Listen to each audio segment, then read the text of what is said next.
నమస్తే, నేను మీ ఈశ్వర్. ఈ6 న్యూస్కి స్వాగతం. వార్తల్లోని ముఖ్య అంశాలు. తెలంగాణ భవన్కు వచ్చిన హైడ్రా బాధితులను హరీష్ రావు పరామర్శించారు. వివరాలు అడిగి తెలుసుకున్నారు. అనంతరం ఆయన మాట్లాడుతూ సుందరీకరణ పేరుతో మూసీ నదిలో పేదల రక్తం కన్నీళ్లు పారిస్తున్నారని ఆగ్రహం వ్యక్తం చేశారు.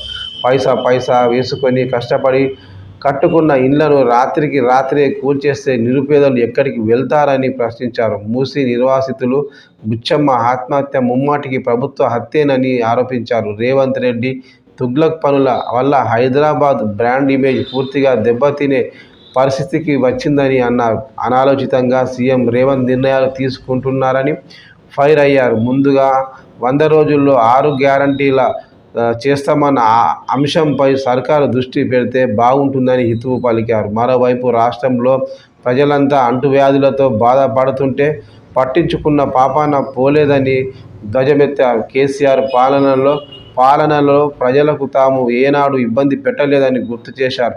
అఖిలపక్షంతో మాట్లాడిన తర్వాతనే మూసీ పరివాహక ప్రాంతాల్లో కూల్చివేతలపై ప్రభుత్వం ముందుకు వెళ్లాలని డిమాండ్ చేశారు.